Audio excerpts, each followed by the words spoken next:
Club de la finance autrement, première émission de l'année 2023. Avec nous, nos invités. Il est directeur de la gestion d'Ecofi, Olivier Guillot. Bonjour. Bonjour Jean-François. Et avec nous également, fidèle au poste, le directeur général délégué en charge des investissements de CPR Asset Management, Arnaud Faller. Bonjour. Bonjour Jean-François. Alors naturellement, on va parler finance durable, on va parler réglementation, parce qu'on sait toujours qu'il y a beaucoup de réglementation. Mais on ne va pas commencer par ça. Aujourd'hui, on va commencer par parler des marchés. 2022, une année compliquée potentiellement pour la finance durable. Arnaud, je vais commencer avec vous. L'année a été compliquée si l'on regarde la partie actions. De manière générale, les actions, elles ont marqué le pas. Toutes les classes d'actifs actions de tous les pays ont baissé. À cause des hausses des taux, c'est les valeurs de croissance, voire d'hypercroissance, qui évidemment ont vu leur cours délaissé. Pourquoi ? Parce que les valorisations en termes de PE, évidemment, ça supporte pas, quand les PE sont élevés, ça supporte pas des hausses des taux assez conséquentes qu'on a eues. Ok, on rappelle la technique. Entre guillemets, on actualise les flux et plus le taux d'intérêt pris en compte est élevé, plus c'est pénalisant. Exactement. Surtout pour les valeurs de croissance où on actualise la croissance à au-delà de 5 ans, 10 ans, 15 ans. Il faut aussi bien voir aussi que les valeurs pétrolières, de manière générale, ont vraiment tiré leur épingle du jeu. Pourquoi ? Parce que le pétrole, mais pas que, puisque le gaz aussi a bien monté. Et donc, c'est des valeurs énergétiques qui ont été vraiment favorisées par les investisseurs en 2022. Et les valeurs énergétiques, qui, on le sait, sont toujours un peu problématiques dans les portefeuilles finances durables. En tout cas, il faut faire le tri et pas seulement prendre l'ensemble des valeurs énergétiques. Ok, on vient de parler avec Arnaud de la situation sur les actions. Olivier, je voudrais qu'on parle de la situation sur les taux, parce que est-ce que finalement, c'est pas là qu'a été la plus grosse incompréhension pour les investisseurs, la situation des taux d'intérêt, notamment des taux d'intérêt à long terme? Oui, l'année dernière, il y a eu un mouvement de hausse des taux d'intérêt assez considérable. Ce mouvement, il était attendu, mais pas dans des proportions si rapides. Donc tout ça est lié effectivement aux volte-face des banques centrales qui ont changé de communication au cours d'année, qui ont mis en avant la lutte de l'inflation et donc la hausse des taux à tout prix, peu importe l'impact sur l'économie. Donc ça a eu cette traduction sur les marchés obligataires avec un millésime assez désastreux, puisque l'ensemble des maturités ont connu des dépréciations de valeur et ça va jusqu'à moins 30% sur des échéances à 30 ans. Donc ça a été assez considérable. Voilà, et donc du coup on en profite encore, comme on vient de le faire avec Arnaud, pour faire un peu de technique. On rappelle la sensibilité d'une obligation. En fait, plus les taux sont bas, plus l'obligation est sensible à un mouvement de taux d'intérêt. Et comme les taux étaient à zéro... Oui, donc il y a une forte impact sur la valorisation, effectivement, avec des coupons également qui sont très faibles. C'était l'histoire des années passées, avec des taux qui étaient négatifs. Donc les coupons étaient très faibles, et donc ça a un impact un peu plus sensible à la hausse des taux. Est-ce que la finance durable, on voyait tout à l'heure ce que nous disait Olivier sur la partie action, vous rajoutez des éléments sur la partie taux. Est-ce que globalement, les fonds estampillés ISR ont souffert plus que les autres de par leur nature même l'an dernier? Oui, c'est très clair. Donc Arnaud l'a déjà évoqué. Donc il y a une problématique liée aux secteurs qui ont bien performé en bourse. Donc on pense évidemment, on l'a dit, aux énergies fossiles. Il y a également l'armement. Donc deux secteurs a priori qui ne sont pas d'investissement favoriser ce type d'actifs. Et au-delà de ça, c'est évidemment l'impact valorisation avec la hausse des taux. Donc qui a pesé, puisque structurellement on est plutôt sur des valeurs de croissance. Alors on ne parle pas forcément de valeurs d'hypercroissance, mais il y a un impact très fort sur la valorisation.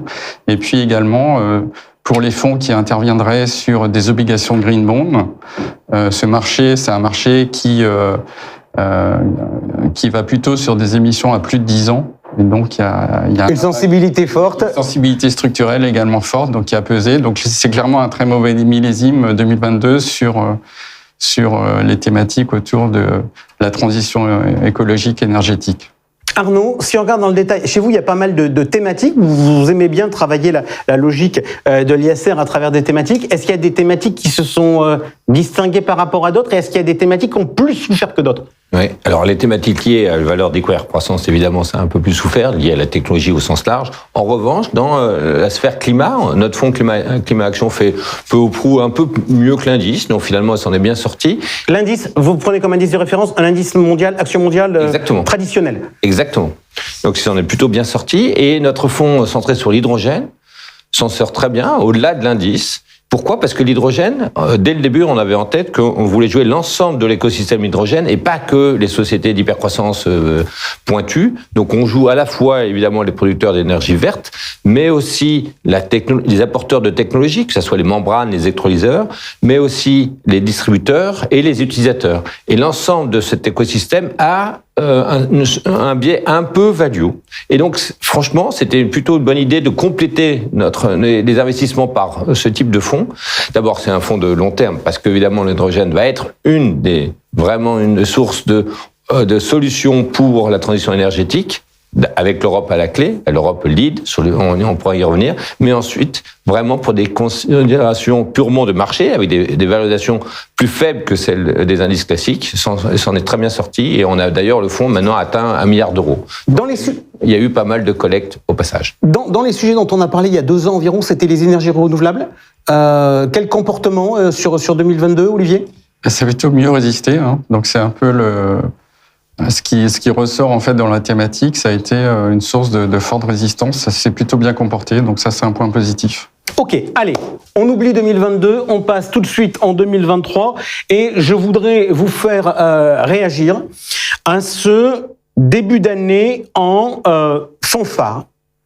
Franchement, des marchés actions qui progressent de manière très forte, on l'a vu tout à l'heure avec Nadine Trémolière sur le mois de janvier. Qu'est-ce que ça vous inspire, Arnaud Faller ? On range nos cannes à pêche et on part en vacances ? Non. Effectivement, c'est en fanfare et il ne faut pas prolonger les traits. Croire que chaque mois sera le même que le mois de janvier, c'est illusoire. Parce qu'on a fait une petite dizaine de %. Donc, mais on pense que cette tendance peut se poursuivre. Pourquoi ? Parce que justement, on a en gros baissé les 2 grands risques adverses à côté de ce scénario où ça va beaucoup mieux. Les 2 grands risques adverses, c'était quoi ? C'était la crise. Franchement, si oui ou non on avait une récession sévère, on voit que, aux États-Unis, ça ralentit en douceur, mais pas de récession sévère. En Europe, rappelez-vous, à l'automne, on pensait qu'on allait tous couper tous les courants, que ce soit la production ou même les ménages. Finalement, il y a eu des efforts de fait, que ce soit du côté sobriété des ménages, mais aussi des entreprises. Donc finalement... Sur ce coup récession, on dit merci à la Chine ou pas ? On dit aussi merci au réflexe de dire finalement, quand il y a des difficultés, on s'organise pour passer outre. Donc, résilience en Europe, évidemment, réouverture en Chine, mais c'est arrivé même après. Hein.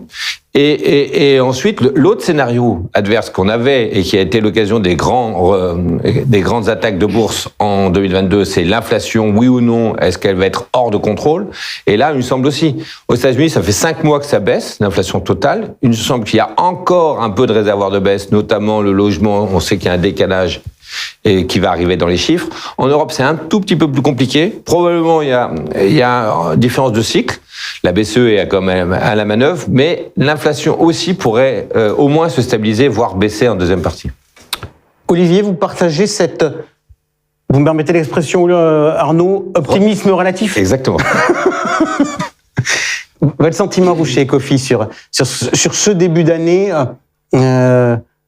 assez tonitruant, où on a eu en fait des remontées de taux courts, des baisses de taux longs et des remontées des actions. Ce qui finalement, étant donné qu'on a expliqué pourquoi ça avait baissé sur les actions en 2022 à cause des taux, on a un peu aussi l'explication de pourquoi ça remonte début 2023.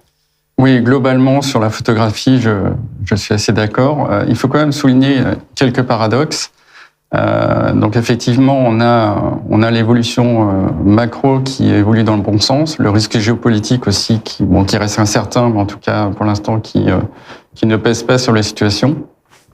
Donc le risque macro, et finalement, il est lié ce qui avait pénalisé l'année passée, hein, donc c'était la Chine avec l'abandon de la stratégie zéro Covid, et puis c'est surtout la détente qu'on connaît sur les prix de l'énergie, contre d'ailleurs toutes les prévisions attendues sur les déséquilibres, et donc ça c'est plutôt un point positif.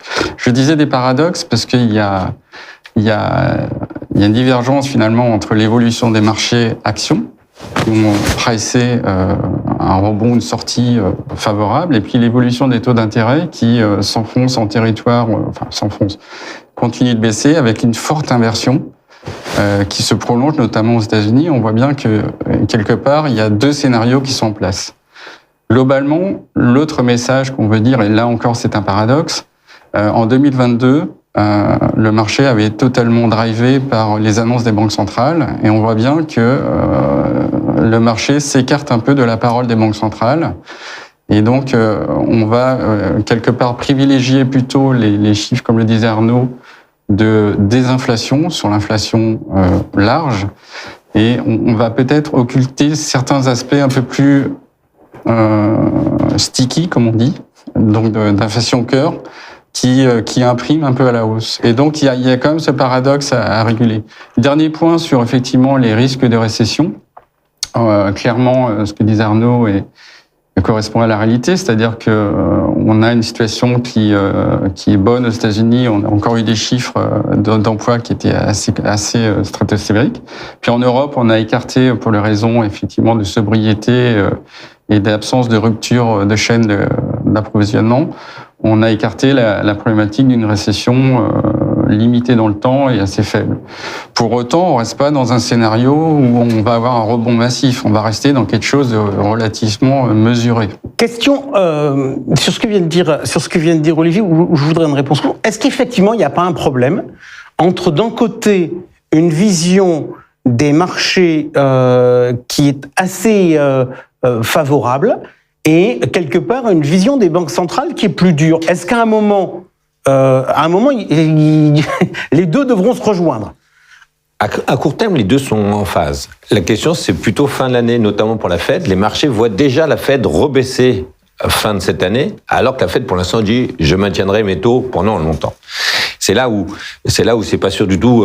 Il faudra effectivement avoir la convergence, mais on pense que plus les chiffres macro, encore une fois, c'est pas une récession, mais pour autant, il y a un ralentissement très net.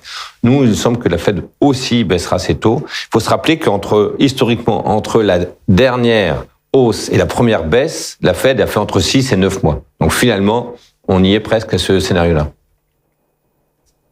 Vous avez le droit de pas être d'accord, c'est la logique du débat. Oui, non, mais encore une fois, le sujet, c'est pas d'acquiescer toutes les hausses qui étaient dans le marché. On n'y a jamais cru. C'était le sujet, en fait, c'est quelle est la durée du maintien des taux à un niveau élevé. Donc, on est plutôt sur l'idée qu'effectivement, sur 2023, on s'attend à une stabilité des taux. Ok. Je rebondis maintenant sur ce que vous nous avez dit tout à l'heure sur l'Europe. Vous nous avez dit finalement, dans les éléments positifs, l'Europe nous a montré une incroyable capacité d'adaptation, notamment par rapport à cette problématique énergétique. Est-ce que l'Europe se bouge? Oui, il me semble que c'est une bonne nouvelle. Évidemment que la guerre en Ukraine est un facteur d'accélération, et notamment du côté des Allemands, mais pas seulement. Mais les Allemands ne veulent plus dépendre du gaz russe. Et donc, la bonne nouvelle, c'est qu'ils veulent aussi dépenser. C'est-à-dire que où sont les marges de manœuvre en Europe? Il faut juste se rappeler, c'est quand même du côté du budget allemand. On a en France un peu, mais pas beaucoup. Donc, les Allemands ont décidé de ne plus dépendre du gaz russe. Et il faut se rappeler que toute l'industrie allemande dépend de l'énergie à haute dose.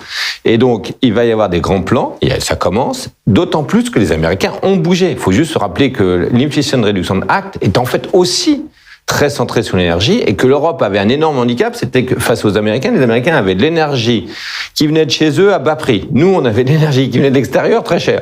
Donc, ça bouge. Donc, vous avez vu, l'Europe a décidé de faire une taxe de carbone aux frontières. Là, il va y avoir un sommet la semaine prochaine aussi centré sur l'énergie. La souveraineté énergétique va être vraiment en haut de la pile de tous les agendas, et il y a un alignement sphère publique et privée, parce que, encore une fois, les industriels dépendent de ça. D'où le fait qu'il y aura des plans sur l'hydrogène, encore une fois, avec des montants assez forts, mais l'Europe va pouvoir bouger, et d'ailleurs, la bonne nouvelle, c'est que cette fois-ci, on va plus être timide sur l'aspect protectionnisme. Il semble que l'Europe, c'était du genre, mon marché est très fort, venez, que ce soit les Américains, les Chinois, même d'autant plus que... Les plus libéraux, quoi. Venez donc, tout est ouvert. Venez donc vous servir chez nous. Historiquement, l'Europe, c'était ça. D'autant plus que les Allemands et tout ne voulaient pas de mesures de rétorsion de la part des autres. Là, enfin, sur l'énergie, il commence à y avoir des gens qui disent « Oui, on doit pouvoir mettre taxe carbone, taxe pour les pollueurs. Sous-entendu, certes, vous pouvez vendre ou de l'énergie ou des biens, mais à condition qu'ils soient conformes à la transition énergétique. » Et donc l'Europe va pouvoir s'organiser petit à petit. À horizon 2 ans, il faut être plus optimiste qu'on l'était il y a quelques années. Parfait. Olivier, beaucoup des encours gérés par Ecofin sont sur les marchés européens. Est-ce que vous vous dites, vous aussi, que l'Europe est en train de... que finalement, cette crise énergétique a des effets salutaires? Bien sûr. On revient à la souveraineté énergétique. Et après, il y a des plans d'investissement qui sont très, très forts. La question, c'est comment on gère la période de court terme, finalement. Donc, cette année, on l'a bien géré, puisqu'on avait des craintes sur les problématiques de production. On avait des chiffrages assez prohibitifs sur le coût de l'énergie dans la production. Donc les choses se sont bien passées. Après, il y aura peut-être un point de passage encore cet hiver. On verra, mais il y a une évolution qui est assez sensible et il y a une vraie volonté politique. Et encore une fois, ce qu'on avait connu dans le passé, qui était le point de blocage allemand, est en train d'être levé. Donc ça, c'est très positif. Mais ça prendra du temps et ça va coûter cher. Ok. Question maintenant simple en termes d'allocation d'actifs. Je vous demande une réponse en un mot. Est-ce qu'après la hausse du début de l'année, il faut être sûr, sous-pondéré ou simplement pondéré sur la partie action? Nous, on est plutôt à pondérer. On pense que même les choses ont été très vite. Mais donc, on est plutôt sur une petite pause. On serait globalement encore favorable avec une préférence action zone euro émergent au détriment des marchés américains. Parfait. Allez, on continue. L'un des faits majeurs, quand même, de la séquence 2022-2023, c'est la remontée des taux courts. Ce qui fait que on avait une classe d'actifs qui était le monétaire, qui n'entra absolument pas dans notre prisme quasiment depuis qu'on fait plus encore. Et puis là, qui apparaît, question toute bête, puisque c'est le club de la finance autrement, est-ce que le monétaire est compatible avec l'ISR ? Alors, Olivier, je vous pose la question à vous. Pourquoi ? Parce qu'il y a chez vous une SICAV bien connue qui s'appelle Ecofin Trésorerie, qui est labellisée ISR. Donc, est-ce que le monétaire est compatible avec l'ISR ? Bien sûr. C'est encore une fois, ce n'est pas qu'une logique de long terme d'influence sur les investisseurs. Donc, ça a du sens d'avoir ce prisme d'analyse supplémentaire, puisque le monétaire, en fait, finalement, c'est la sécurité et la régularité des placements. Donc, c'est très important. Est-ce qu'on fait de l'ISR de la même façon sur le monétaire que sur la partie action ? Pas forcément, en fait. On n'est pas forcément sur les mêmes logiques. C'est-à-dire une logique de court terme, une logique de long terme. Donc, la logique de long terme, on va plus pondérer peut-être l'aspect économie durable, responsable plutôt, alors que sur le monétaire, on va piloter plusieurs facteurs qui sont aussi la rémunération, la régularité, la sécurité des placements.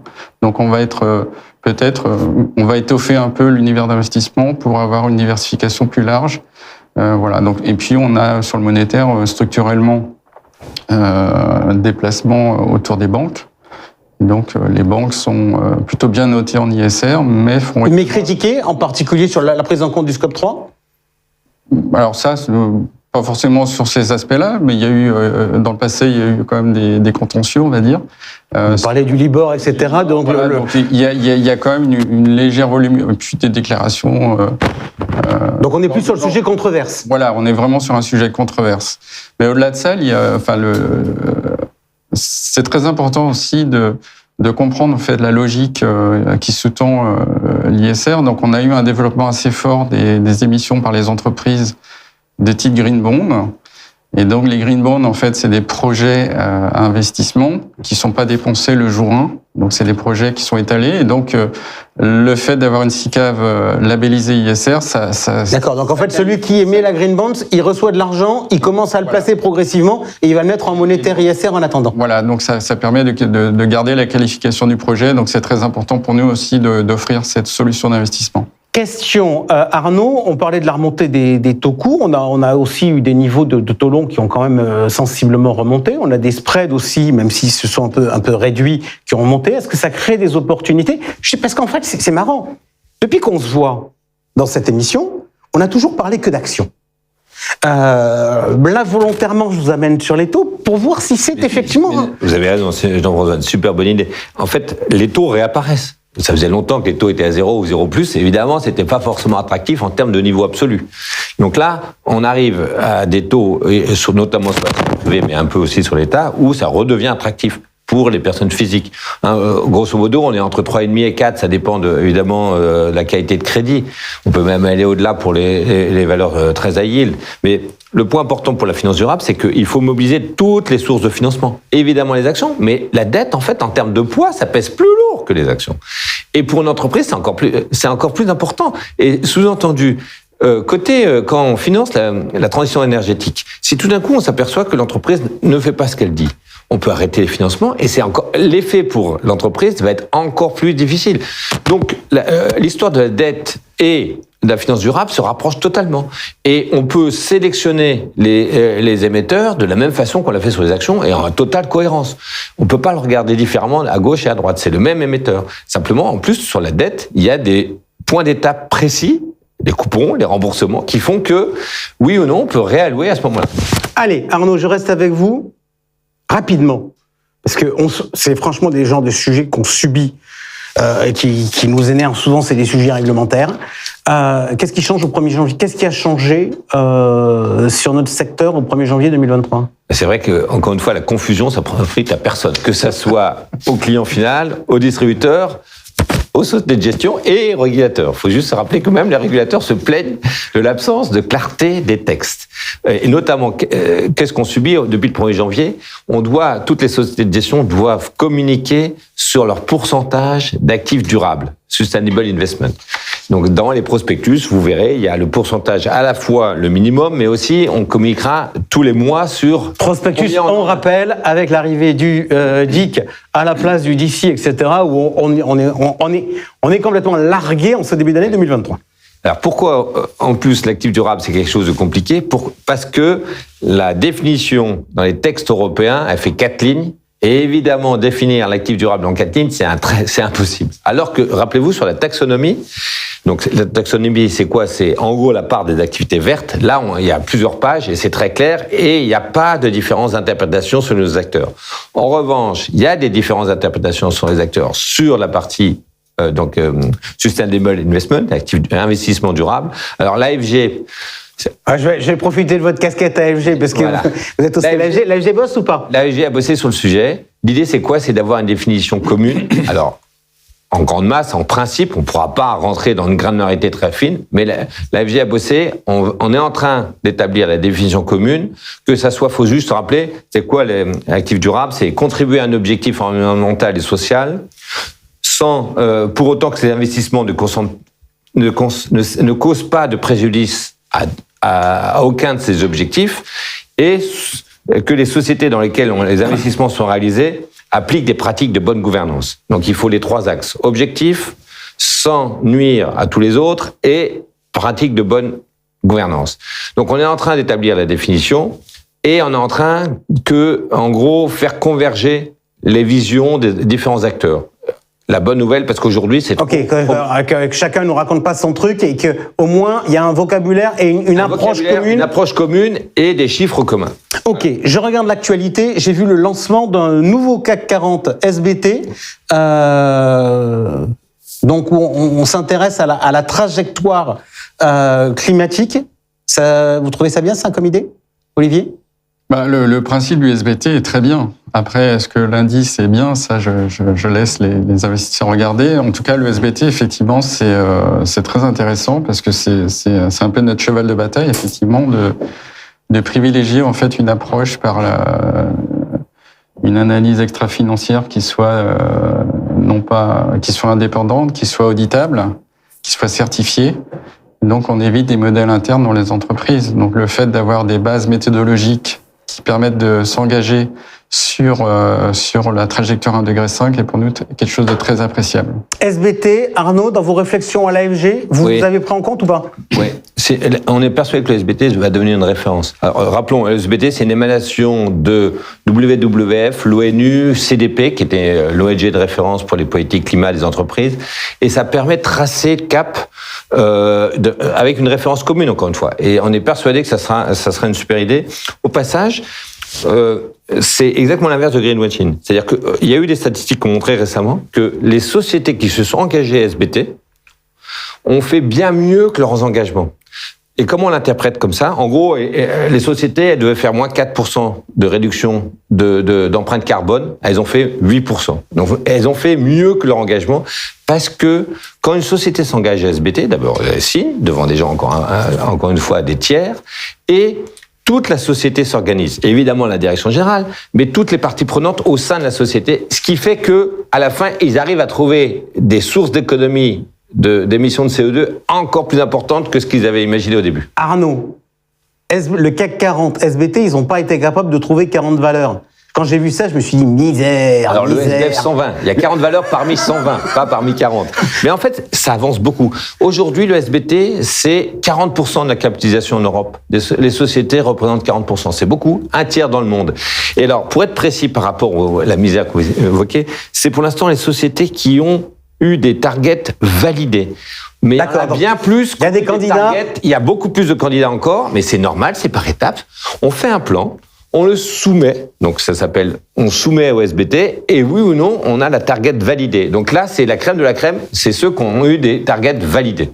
Olivier, je reviens vers vous. Dans votre gamme, il y a un fonds sur la trajectoire climat. Je parle souvent dans nos émissions de vos reporting, parce que vous mettez tout un tas de critères que vous présentez où vous analysez les fonds. Ça, la trajectoire climat, c'est un indicateur que vous suivez sur tous les fonds. Comment ça se passe?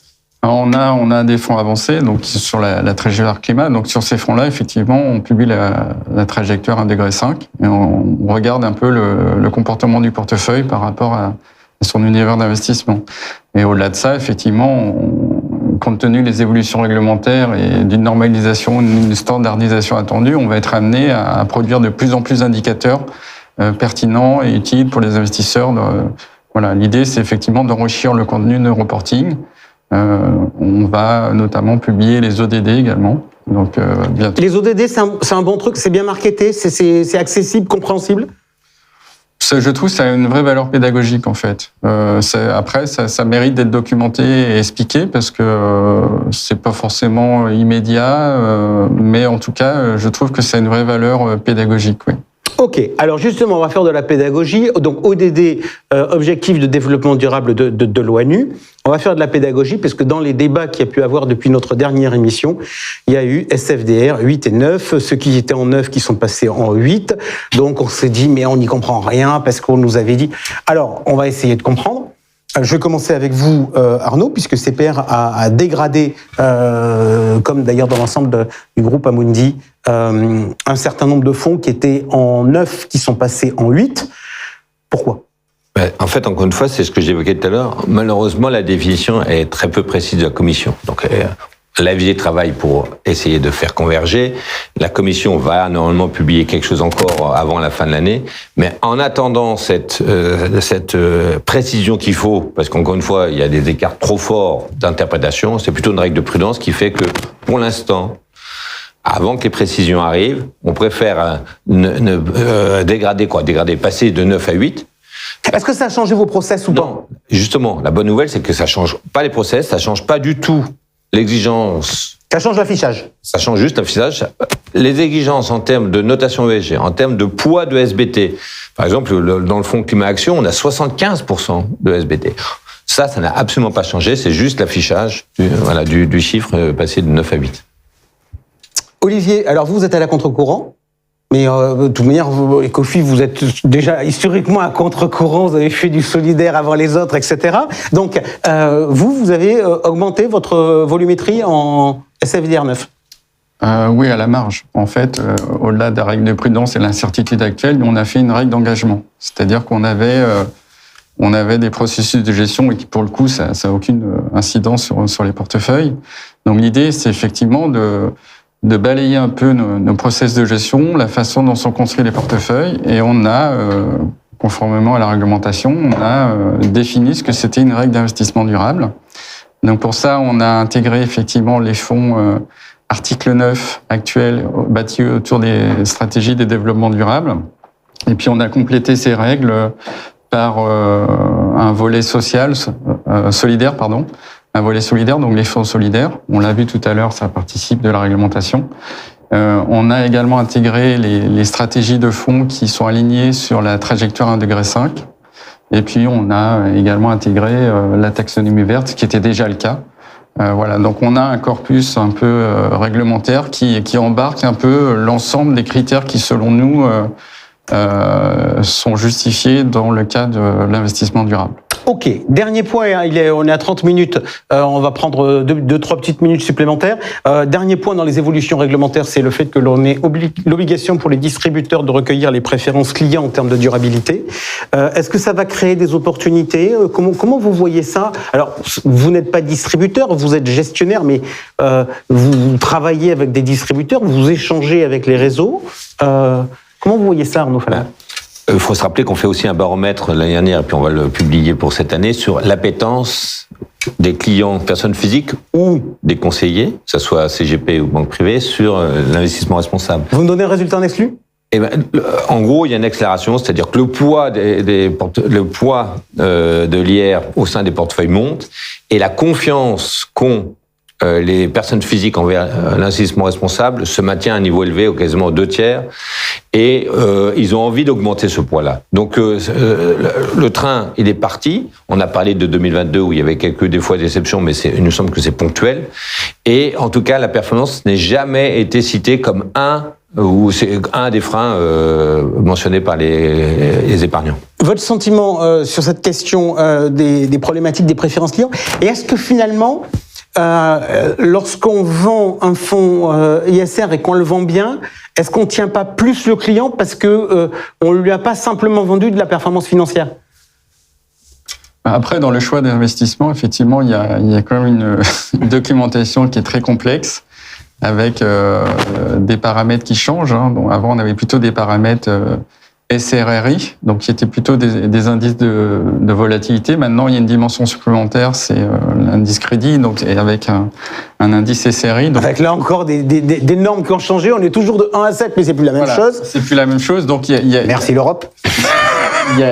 En fait, il y a une vraie difficulté. Donc, au-delà des difficultés qui sont sur des aspects quantitatifs, il faut garder le sens de l'investissement, et donc le fait de proposer une stratégie d'investissement qui reste sur des marqueurs forts est, de mon point de vue, assez utile et plus pertinente. Donc, grosso modo, gros travail réglementaire, mais je vous ai entendu en tout cas sur la partie marché, un environnemental finalement un peu plus favorable, donc plus porteur pour les valeurs de croissance, avec de nouvelles opportunités qui peuvent apparaître sur la partie monétaire ou sur la partie taux qui n'existait pas auparavant. Merci beaucoup Arnaud Faller et Olivier Guilloux d'avoir été avec nous.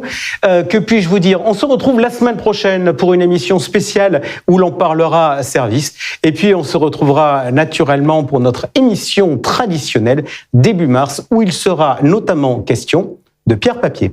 Salut.